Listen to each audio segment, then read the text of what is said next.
로마서 14장 17절 23절 말씀 교도하신 가운데 살아계신 하나님의 음성을 들으시는 이 시간 되시길 바랍니다.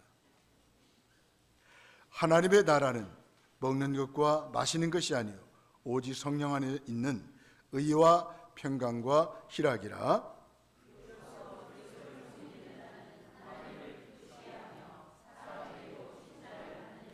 그러므로 우리가 화평의 일과 서로 덕을 세우는 일을 힘쓰나니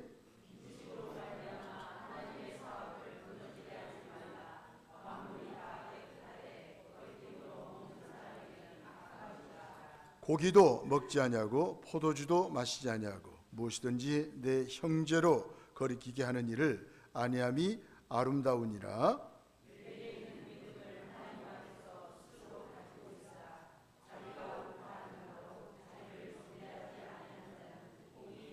함께 보시겠습니다. 의심하고 먹는 자는 정죄되었나니 이는 믿음을 따라 하지 아니하였기 때문이라. 믿음을 따라 하지 아니하는 것은 다 죄니라. 아멘. 행복하십니까? 이런 제목을 가지고 함께 은혜를 나누면서 기도 제목을 삼기로 합니다. 코로나19 팬데믹 이후로 우리 생활이 과거와 많이 달라졌죠. 모두가 일상의 소중함을 절감하죠. 소통과 활동의 제약 속에서 답답해하거나 우울해하는 사람들이 많아졌어요. 경제적 어려움이 가중되고 분쟁과 사회 갈등이 깊어지고 있어요. 암울하고 불행한 미래를 생각하고 많은 사람들이 불안해하고 있어요. 하지만 어려움과 고난 속에서도 오히려 더 큰 행복을 누리며 살아가는 사람이 있어요. 바로 그리스도를 섬기며 하나님의 나라를 소유한 저와 여러분들입니다. 행복이란 생활 속에서 자신을 복되다고 느끼고 만족과 기쁨을 누리는 상태를 말하죠. 사람들은 언제 자신을 복되다고 느끼고 만족과 기쁨을 경험합니까? 보통 외적인 환경이나 조건에 많이 의존하죠. 건강하면 행복한 줄 알아요. 그러면 건강하지 않으면 불행합니까? 외모가 아름다우면 행복하다고 말합니다. 그러면 외모가 아름답지 못하면 행복하지 못합니까? 또 의식주, 재산, 사회적인 지위 등이 자신에게 만족스러운 환경이나 조건이 만족되었을 때 사람들은 행복감을 느낀다라고 말합니다. 하지만 이런 것들은 언제나 변할 수가 있잖아요. 쉽게 사라집니다. 사람들은 더 이상 만족과 기쁨을 느끼지 못하죠. 인간의 쾌감은 더 큰 쾌감을 요구합니다. 행복도 기쁨의 감정으로서 오래 지속되지 않아요. 더 강한 자극이 주어지지 않으면 이전의 행복감은 곧바로 권태로 바뀝니다. 현대인들이 많이 누리고 많이 가지고 외모를 갖고 보지만 계속해서 불안과 또 권태감을 느끼는 이유가 여기에 있습니다. 때문에 고등 종교일수록 행복과 만족의 기준을 외적인 조건에 두지 않습니다. 하등 종교는 모든 행복의 조건을 외적으로 보고 있잖아요. 마음의 내적 상태에 고등 종교는 두고 있습니다.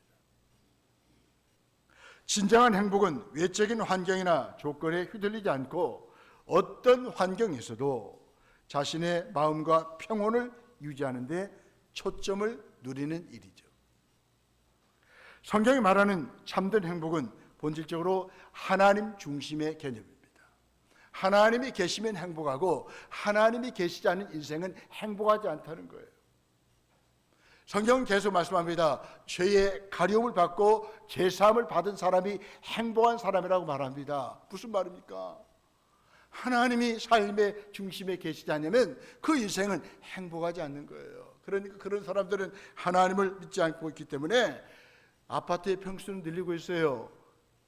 부동산의 평수는 늘리고 있습니다. 그러나 행복하게 하는 마음의 평수를 늘린 데는 관심이 없다 그 말이죠. 그러면서 저 사람들은 고등 종교를 믿는 사람인데 하나님 중심의 삶을 살아온 사람 아닙니까? 우리는 외적인 형편이 어떻든지 우리의 수준이 어떻든지 관계없습니다. 이미 우리는 행복한 사람이라는 것을 성경은 말씀하고 있다는 거예요. 성경은 진정한 행복이 타락한 인간 자신에게 있지 않다라고 말합니다. 인간 창조자요 구속자이신 하나님이 주시는 은총의 선물이라고 말씀하고 있습니다. 하나님을 떠난 인간은 참되게 행복할 수가 없고요, 죄의 노예가 되어 슬픔과 피해와 자기 절망에 빠질 수가 있다는 거예요. 성경이 말하는 행복은 하나님과의 올바른 관계를 회복할 때 주어집니다.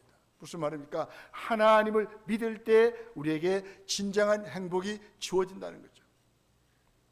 행복이라고 하는 단어는 본문에 나오지는 않아요. 그러나 본문의 22절에 보시면 복이 있도다라는 표현을 사용하고 있습니다.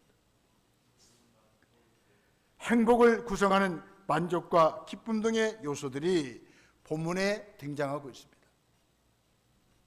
행복은 생활에서 충분한 만족과 기쁨을 느끼어 흐뭇한 상태를 말합니다. 자신을 복되다고 느끼고 만족과 기쁨을 누리는 상태를 성경은 행복이라고 말합니다. 이 아침에 오신 저와 여러분들은 예수를 믿기 때문에 그분을 삶의 중심에 모시고 삶의 첫 자리에 모시고 살기 때문에 행복한 분들인 줄로 믿습니다. 우리는 이미 행복한 사람이에요. 외적인 게 갖춰지면 더 행복하겠죠. 그러한 행복은 하나님과 올바른 관계를 맺고 하나님의 다스림을 받아들일 때만 생긴다라고 성경은 가르치고 있습니다. 사단과 죄의 지배를 받을 때 인간이 느끼는 감정이 죄책감, 슬픔, 또 단절감, 고독, 절망이죠. 그렇다면 인간이 하나님의 지배 아래 있을 때 경험하는 것은 사랑과 희락과 화평이죠. 오래 참음과 자비와 양선이죠. 충성과 온유와 절제입니다. 본문은 하나님의 통치를 받은 신자의 삶을 성령 안에서 살아가는 삶과 동일시합니다. 17절 말씀입니다.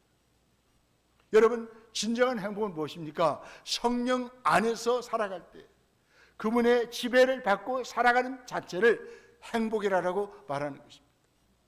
또 로마서 6장 14절에 보니까 은혜 아래에서 살아가는 삶을 행복이라고 말하는 것입니다. 그러면서 이 아침 오신 저와 여러분들은 성령 아래 살고 은혜 아래에서 살기 때문에 누구보다도 행복한 사람이라는 것입니다. 하나님은 그의 왕적 통치를 오직 성령 안에서 은혜 아래에서만 행사하십니다. 하나님의 나라는 성령님이 통치하시는 나라이죠. 그분의 은혜가 다스리시는 장소가 천국입니다. 성도가 외적인 환경이나 조건에 얽매이지 않고 진정한 만족과 기쁨을 누릴 수 있는 것은 성령님 안에서 은혜 안에서 살아가기 때문입니다. 다시 한번 강조합니다. 성령님 안에서 은혜 안에서 지배를 받고 살아가는 자체가 행복이라고 성경은 말씀하고 있습니다. 하나님과의 올바른 관계를 회복할 때 하나님의 왕적 통치가 사람들 속에 임합니다. 성경에서 말하는 하나님의 나라는 통치의 개념이에요. 다스림의 개념이에요. 여러분들의 마음을 다스리면 마음이 천국이에요. 가정을 다스리면 가정이 천국이에요. 교회를 다스리면 교회가 하나님 나라의 모습을 드러내는 것입니다. 하나님의 백성된 신분과 소속을 다 포함하고 있습니다. 저와 여러분들은 하나님의 자녀, 하나님의 백성이잖아요. 하나님께 속한 사람이잖아요. 천국에 속한 사람이잖아요. 이런 의미에서 우리의 신분과 소속이 바뀐 것을 구원이라고 말하는 거예요. 나 구원 받았잖아요. 우리의 신분과 소속이 바뀌었잖아요. 하나님의 백성된 신분과 소속을 얻고 그에게 속한 백성이 되어야 하나님의 다스림을 받고 행복한 인생을 살아갈 수 있는 것입니다. 하나님의 통치가 사람들 속에 임할 때의 감정은 기쁨과 감격인 거예요. 며칠 전에 돌아가신 고 송대관 가수님, 집사님이십니다. 이번엔 빚이 200억. 그 아내가 뭘 잘못해서 빚을 많이 졌습니다. 그런데 송대관 씨는 여전히 그 아내를 아내로 인정하고, 아내인 당신이 내 옆에만 있으면 나는 만족해. 그러면서 열심히 일을 해서 200억을 갚았어요.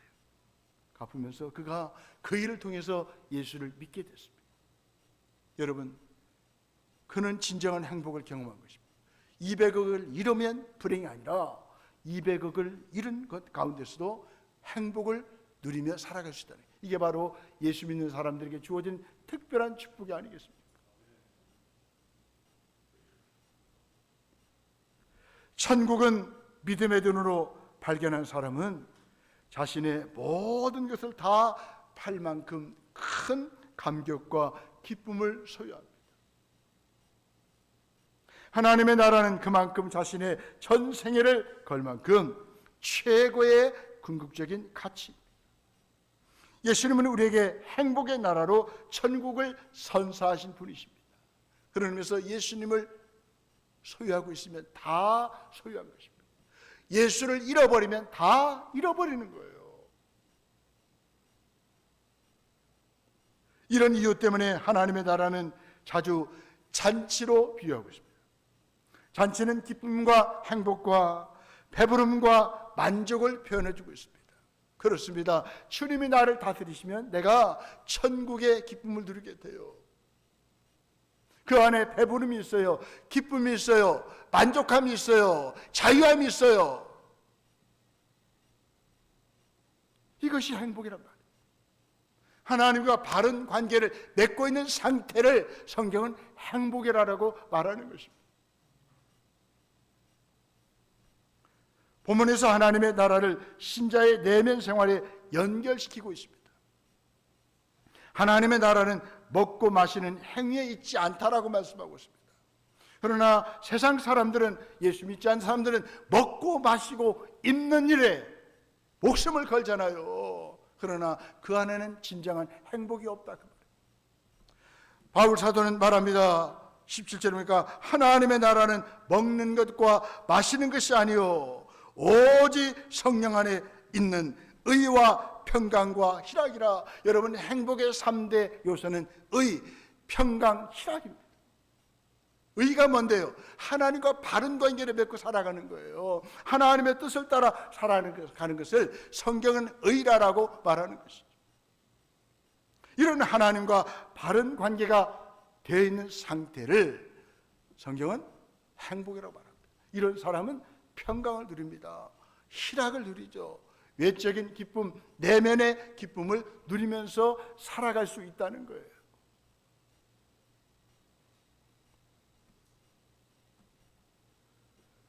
사도 바울이 이 말씀을 기록한 동기가 있습니다. 그 당시에 로마 교회에서 음식 먹는 문제 때문에, 날짜를 정하는 절기 문제 때문에 갈등이 있었어요. 이방 기독교인들과 유대 기독교인들 사이에 갈등이 있었습니다. 여러분, 갈등은 행복을 다 무너뜨려 버립니다. 행복을 깨뜨려 버립니다. 하지만 로마의 기독교인들은 하나님 나라의 본질적인 성격을 오해하였습니다. 옛 언약 시대에는 율법이 규정하는 음식법이나 의식법 규정들이 하나님의 백성들의 삶을 규정하는 중요한 요소들이었습니다. 하지만 이제 그리스도 안에서 새 언약의 시대가 열렸습니다. 누구든지 그리스도를 믿게 되면 이런 음식 문제, 날짜 문제에서부터 자유함을 누리게 된다는 것입니다. 새 언약 시대를 살아가는 신자들은 이제 새로운 하나님의 백성입니다. 더 이상 율법의 옛 음식법 규정들이 아니죠. 성령 안에서 의와 평강과 희락을 누리면서 살아가는 것입니다. 오늘날 본질이 아닌 것 가지고 싸웁니다. 여러분, 우리는 본질적인 걸 가지고 우리가 하나를 이룰 때 더 행복의 지수가 높아질 것입니다. 그렇다면 신자가 성령의 능력을 힘입어 하나님의 통치를 경험할 때 어떤 모습들이 드러날까요? 하나님의 통치는 성령님의 능력을 힘입어 의로운 삶으로 나타납니다. 참된 의인은 하나님의 의로운 통치 안에 살아가는 삶을 말하죠. 하나님의 통치를 받으니 그분이 원하시는 뜻을 따라 삶을 살아가는 거예요. 하나님의 거룩한 뜻에 일치하는 삶을 살아갑니다. 성도가 성령 안에서 천국을 경험할 때 반드시 변화된 삶을 드러냅니다. 참된 행복은 변화된 의로운 삶을 가능하게 하는 천국을 맛볼 때 경험합니다. 본문은 평강과 희락이 하나님 나라의 삶의 중심 요소가 된다라고 교훈하고 있습니다. 하나님의 나라는 신자가 생활 속에서 의로운 행동, 이웃과의 회복, 또한 화목, 또 적극적인 기쁨을 나타내는 방식으로 경험하는 현재적인 실제라고 말하고 있습니다. 여러분, 행복은 뜬구름 잡는 것이 아니에요. 행복은 우리의 삶 가운데 있는 거예요. 현재적인 삶에서 우리가 느끼는 거예요. 아파도 행복해요. 건강해도 행복하고요. 왜요? 예수님이 내 안에 왕으로 계시잖아요. 그분의 다스림을 받으면 소유가 부족해도 우리는 행복하다는 거예요. 예수 잘 믿어도 못 사는 거 어떻게 합니까? 예수 잘 믿어도 아픈 거 어떻게 해요? 예수 잘 믿어도 머리가 따르지 않아서 원하는 대학에 못 가는 거 어떻게 합니까? 그것이 불행입니까? 아니라는 거예요. 이미 저와 여러분들은 이미 행복한 사람이에요. 왜? 하나님과 바른 관계가 되어 있잖아요. 내가 예수 믿고 그분을 왕으로 주로 내가 모셔드렸잖아요. 그 자체가 행복이라고요. 많은 분들이 이게 잘 정리가 안 되니까 아프면 신앙생활 그만하더라고요. 원하는 대학에 못 가면 교회 학교 나오지를 않더라고요. 잘못된 신앙이 아니겠습니까?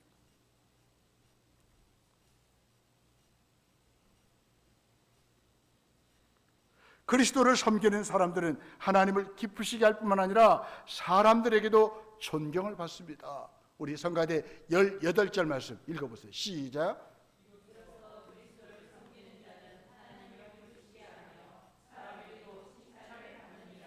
아멘. 하나님의 통치를 받는 행복이 무엇인가를 아는 성도들은 사람들을 칭찬합니다. 하나님을 기쁘시게 하는 삶을 살아갑니다. 19절에 보니까 화평의 일과 서로 덕을 세우는 일에 힘씁니다. 왜 이런 삶을 살지 못합니까? 여전히 내가 주인이요 내가 왕이 된 삶을 살아가니까 화평을 깨트리는 거예요.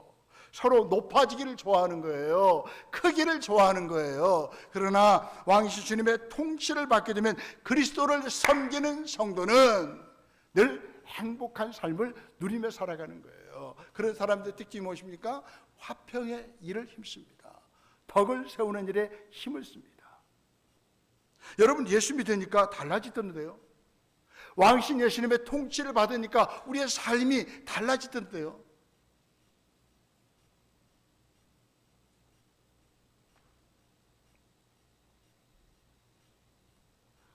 그리스도인은 하나님 나라에 합당한 방식으로 그리스도를 섬기는 사람이죠. 여러분, 그리스도를 섬긴다는 게 뭐예요? 종교 생활하는 게 아니잖아요. 그분이 나의 주님으로 내가 믿어진다면, 나를 위해서 죽으시고 사흘 만에 부활하신 나의 구세주와 인생의 주인 것을 믿는다고 하면 그분을 왕으로 모셔드려야죠. 그분이 나의 인생의 주인이라며요. 그렇다면 주님의 다스림을 받으면 우리의 삶에 놀라운 변화가 일어나지 않겠습니까? 여러분, 우리 교회 안에서 주인 예수님 한 분이면 충분합니다. 저도 그분의 통치를 받는 목사예요. 여러분도 주님의 다스림을 받는 하나님의 권속들 아닙니까?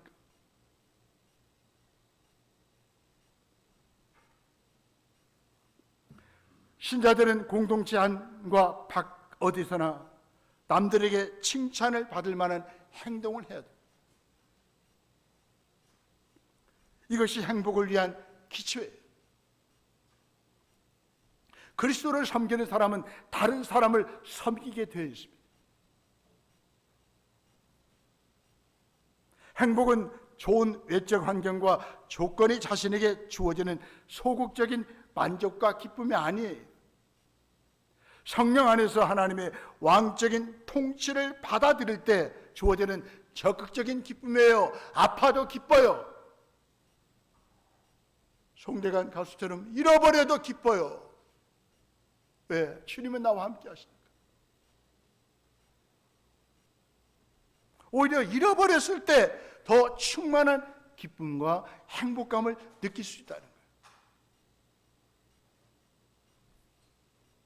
성령 안에서 하나님의 왕적인 통치를 받아들일 때 주어지는 적극적인 기쁨을 동반하는 은혜의 선물입니다. 신자가 진정 행복해지기 원한다면 너무 외적인 환경과 조건의 지배를 받지 말아야 됩니다. 현대인들이요, 천국이 있다는 걸 믿는다면서 너무나 세상에서 복잡하게 살아요.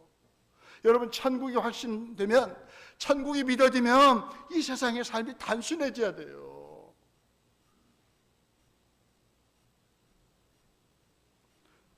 우리 주님이 원하시는 일이 뭔가를 우리가 잘 분별하고 주님 뜻대로 살아갈 때 우리의 삶은 더 행복해질 거예요. 성령 안에서 하나님의 통치를 받아들일 때 우리의 행복감은 더 충만해질 것입니다. 신자가 진정 행복해지기 원한다면 너무 외적 환경과 조건에 지배를 받지 말아야 됩니다. 제가 어제 서울의 결혼식장을 다녀왔는데요, 12시 30분 2시에 결혼식을 했는데 공교롭게도 외대 경희대 옆에 있는 결혼식장인데 차 한 송이 울려 퍼졌어요. 목사 3사람이 결혼식에 순서를 맡았어요. 나 이런 결혼식 난 처음 보고, 얼마나 제 자신이 은혜 가지고 기뻤는지. 야, 우리 젊은 친구들이 잘 살았구나. 이것이 행복이다. 이것이 예수 믿으니까 그런 결혼식 저도 예배로 하나님 앞에 기쁨을 드리는 거 아니겠습니까?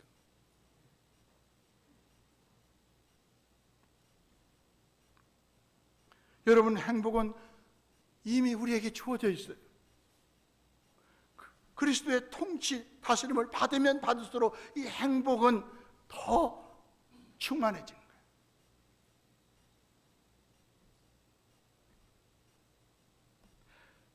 성령의 능력을 힘입어 하나님의 다스림을 받아들일 때 우리는 원수도 친구로 변합니다. 우리 하나님은 우리의 원수를 친히 갚아주셔요. 인간끼리의 복수는 악을 악으로 갚는 것에 불과합니다. 왜 현대인들이 행복하지 못합니까? 복수심에 불타오르니까 행복을 잃어버려요. 또 다른 복수심과 원수관계를 양산할 뿐이에요. 하나님의 의로운 심판에 홀가분히 맡기라라고 성경은 말씀하고 있습니다. 우리가 해야 할 바는 원수가 했던 대로 똑같이 행하는 보복이 아니죠. 예수님이 하셨던 대로 똑같이 행하는 사랑입니다. 보복은 겨우 원수한 사람에 대한 안갚음에 그칩니다. 하지만 사랑은 악한 사람의 세력을 무너뜨리는 통쾌한 승리를 이룹니다. 요즘 나를 괴롭게 하는 사람, 아예 관계를 끊어버리고 싶은 사람이 있습니까? 예수님이 나에게 맡기신 십자가가 바로 그 사람이 아니겠습니까? 이 관계가 틀어지니까, 관계가 깨지니까 행복을 누리지 못하는 거예요. 행복의 지수가 낮아지는 거예요.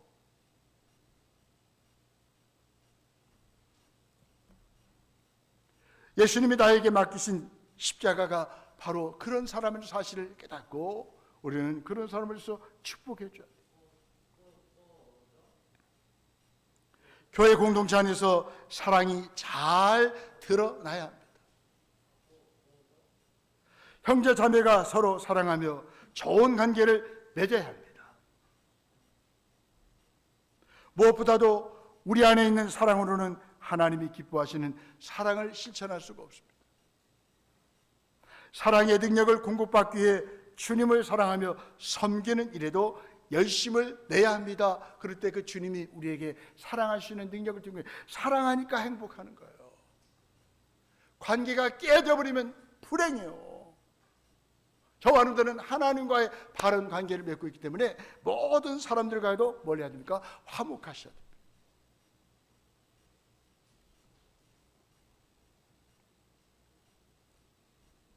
요즘 내 신앙생활은 어떻습니까? 어그러진 교우 관계는 없습니까? 바쁘다는 핑계로 봉사와 기도의 자리를 멀리하지는 않습니까? 나 자신만 생각하지 말고 다른 사람과 함께 하도록 노력하십시다. 그럴 때 우리의 행복감은 더 충만해질 것입니다. 이런 것은 돈 안 들여도 되잖아요. 왜 내가 다른 사람 때문에 내가 왜 불행한 삶을 살아야 됩니까? 왜 행복 지수가 낮아져야 됩니까? 이미 하나님께서 우리에게 행복을 선물로 주셨는데 그거 누리세요. 이게 복음이에요. 즐거워하는 자와 함께 웃고 슬퍼하는 사람과 함께 우는 태도가 저와 여러분들이 필요합니다. 재난과 어려움을 당한 사람의 소식을 들었습니까? 필요하다면 함께할 시간을 냅시다. 옆 사람의 좋은 소식을 들었습니까? 시기하지 말고 진심에서 우러나오는 기쁨을 표현하십시다. 자기와 다른 자를 얼마나 용납하는가에 따라 개인과 공동체의 성숙도가 드러납니다. 어떤 기준으로 음식을 먹든 어떤 날을 거룩하게 여기든 비난의 소재로 삼지 맙시다. 비본질적인 가지고 우리가 비난의 소재를 삼지 말자고. 연약한 믿음은 우리 모두에게 있던 과거의 모습이잖아요. 믿음이 약한 자도 믿음이 강한 자도 모두 그리스도의 식탁에 초대받은 손님임을 기억하십시다. 그리스도께서 나를 받으셨듯이 나와 다른 그 형제 자매들도 받아들이십시오. 진정 강한 사람은 약한 지체를 위해서 기꺼이 자신의 권리를 포기하는 사람이에요. 포기하니까 행복의 지수가 높아지더라 그 말이에요. 뭘 가져야 행복한 게 아니고 이런 관계가 회복되니까 다른 사람을 섬기기 위해서 내가 기득권을 내려놓고 희생하니까 이 행복의 지수가 높아지더라 그 말이죠. 사람과 사랑을 포기하지 않는 사람이 행복을 충만히 누리는 사람이죠. 세상 사람들은 우리가 누리는 자유보다 우리가 맺는 삶의 열매를 보고 하나님 나라를 인정할 것입니다. 하나님이 살아계심을 알게 될 것입니다. 어떤 자유도 화평을 도모하는 일과 덕을 세우는 일보다 앞서지 않아요. 19절 말씀이죠. 주께서 우리에게 주신 참 자유는 공동체를 섬기고 교회를 하나 되게 할 때 빛이 납니다. 비본질적인 가치에 치중하다가 정말 중요한 하나님 나라의 본질을 놓치고 있지는 않습니까? 행위와 신념, 곧 사는 방식과 고백하는 신앙이 일치해야 합니다. 믿음이 약한 자들에게 내가 가진 신념을 강요하는 것은 약한 자를 죄짓게 만드는 일이죠. 마찬가지로 양심의 가책을 느끼면서까지 상대방의 신념을 따라간다면 정죄를 가져올 뿐입니다. 모든 음식이 깨끗하지만 이를 부정하게 여기며 먹거나 혹 다른 사람이 넘어질 것을 알면서도 먹는다면 독이 될 수 있어요. 20절로 23절 말씀입니다. 누군가와 함께 식탁이 죽음의 식탁이 아닌 생명의 식탁이 되게 하십시다. 내게는 거리낌이 없어도 상대방이 다다른 믿음의 경계를 인정하고 배려하는 것이 성숙한 그리스도인의 모습이에요. 한 영혼을 위해, 복음을 위해 기꺼이 포기할 수 있는 한 그릇의 음식은 무엇입니까? 인도의 시온 가족들은요, 서로를 만나면 항상 이렇게 인사한다고 합니다. 행복하십니까? 행복의 비결은 에레미야 6장 19절의 말씀처럼 생각의 결과입니다. 여러분, 행복은 쉬워요. 행복을 누리십시오. 여러분들의 생각만 바꾸시면 됩니다. 어떤 상황이도 내가 겪는 일이 불행하다고 생각하면 불행한 거예요. 그러나 행복하다고 생각하면 행복한 거예요. 이미 우리는 행복의 원조이신 예수님이 내 안에 계시잖아요. 그분의 영이신 성령님이 나를 다스리시잖아요. 그렇다면 저와 여러분들은 이미 하나님의 나라가 우리 가운데 임하셔서 우리는 의와 희락과 평강을 누리면서 늘 행복한 삶을 살아갈 수 있다는 거예요.